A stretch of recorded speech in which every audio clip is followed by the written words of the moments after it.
सिंधूची झाली माय हो अशीच तिची ओळख. मी सिंधुताई सपकाळ, मी सिंधुताई सपकाळ. शुभ सकाळ सर्वांना माझा नमस्कार. मी आराध्या प्रशांत पवार 7वी अ ची विद्यार्थिनी सिंधुताई सपकाळ यांच्यावर एक पात्री नाटक प्रस्तुत करत आहे. माझ्याजवळ काही नव्हतं, अडाणी होती मी. हाफ टाईम 4थी पास आहे, फुल टाईम पण नाही बरं का. माझ्या शिक्षणाची खरी वहिनी म्हणजे माझी आई, सख्खी सावत्र नाही. मला ती शाळेत जाऊच द्यायची नाही. मी शाळेत जाऊ नये म्हणून ती मला म्हशी वाळायला पाठवायची. मी रोज म्हशी वाळायला जायचे, पण म्हशी एकदाच्या पाण्यात बसल्या की मी शाळेला निघायचे. पण त्या म्हशी लवकर पाण्यात बसायच्याच नाही. मी त्यांना ठोकून ठोकून पाण्यात बसवायची. आवाज नाही करणे का, अंदर घुसणे का. म्हशी ठोकून ठोकून हात घुसवायचे, मग म्हशी पाण्यात बसायच्या आणि मग मी शाळेला जायची. शाळेला उशीर झाला म्हणून मास्तरांनी मारलं. म्हशी पाण्यातून उठून शेतात घुसल्या म्हणून शेतकऱ्यांनी मारलं. डबल मार खात सिंधुताई सपकाळ मराठी 4थी पास जिंदाबाद.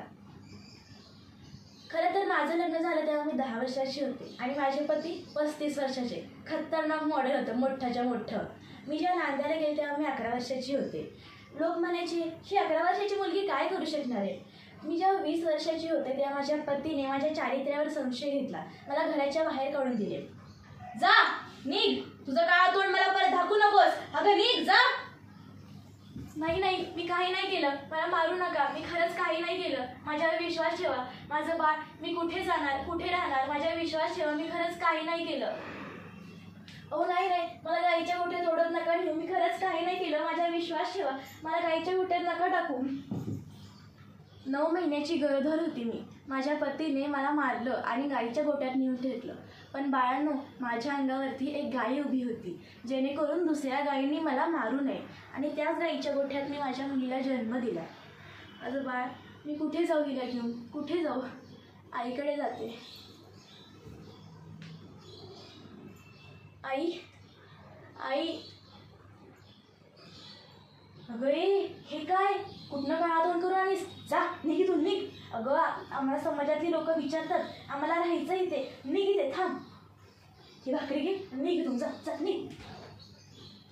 आईने मला जवळ नाही घेतलं. कुठे जाऊ मी अशीच रेल्वे स्टेशनवरती भटकत होती. रेल्वेत भीक मागून खात होती. ताई द्या ना, काहीतरी खायला द्या ना. खूप दिवसापासून भुकेजली हो.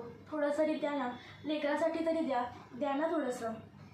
मला लोकांची फार भीती वाटायची म्हणून मी कधी कधी स्मशानातही राहायची.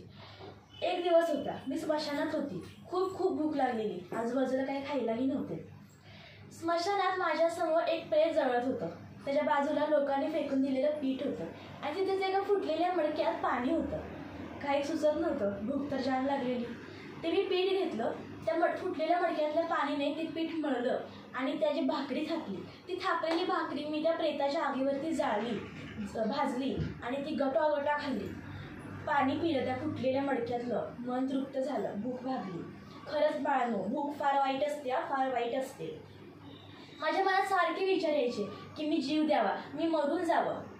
म्हणून मी एक दिवस ठरवलं की आज आपण मरायचंच. आणि म्हणून मी मरण्यासाठी रेल्वे स्टेशनवरती गेली. तिथे मला एक म्हातारा दिसला. भिकारी होता हो. जोरजोरात ओढत होता, मी मरतोय, मी मरतोय, मी मरणार आहे, मला कोणीतरी वाचवा, मी मरणार आहे, आता मला पाणी द्या, मला पाणी द्या. मी त्याच्यावर गेली. बघा ना, म्हणजे योगायोग कल्पना करा, मी मरायला चालले आणि तो म्हातारा तिथे मरतोय. मग म्हटलं सिंधुताई, मरण्यापूर्वी काहीतरी पुण्य करूया. त्या माणसाकडे गेले. मी त्याला म्हणाले, अरे बाबा मरतोयच, तेवढी भाकर खा, पाणी पी आणि मग मर. त्याने ती भाकर खाल्ली, पाणी पिलं. थोडा वेळ झाला, म्हातारा काय मेलाच नाही. त्या क्षणी मनात विचार आला, सिंधुताई तू चुकतेस, तू चुकतेस सिंधुताई. म्हातारा तुझ्या हातची भाकरी खाऊन मेलाच नाही, मग तू का मरायचा विचार करतेस. आणि म्हणून मी ठरवलं की आता आपण मरण्यापेक्षा मरणाऱ्यांसाठी जगायचं. हो बाळांनो, हाच माझ्या जीवनाचा खरा उद्देश होता, मरण्यापेक्षा मरणाऱ्यांसाठी जगायचं. हमसे न कोई खाने की न पीने की बात कर, हमसे न कोई खाने की न पीने की बात कर, मर्दों की तरह दुनिया में जीने की बात कर, मर्दों की तरह दुनिया में जीने की बात कर. आणि म्हणूनच आज मला 42 वर्ष झाले. मला 282 जावई आले. मी हजारोंची माय आहे. 48 सुनांची मी सासू आहे. 250 गायींची आई आहे मी. आणि 750 पुरस्कारांची मालकीण आहे मी. हम भी किससे कम नहीं. बाळांनो, एक गोष्ट लक्षात ठेवा की तुम्ही जीवनात विजू नका, जगायला शिका. विजू नका, जगायला शिका. कारण फुलांच्या वायगड्यांवरून चालताना काटे टोचले तर ते सहन करायला शिका. कारण काट्यांना फक्त बोचणं एवढंच माहीत असतं, त्याच्या वेदना त्यांना कळतच नाहीत. म्हणून तुमचे पाय इतके घट्ट करा की एक दिवस काटे तुम्हाला सांगते, आइये, वेलकम, सुस्वागतम, पधारिये, हम झुकता है तुम चलना सीखिए, हम झुकता है तुम चलना सीखिए. धन्यवाद.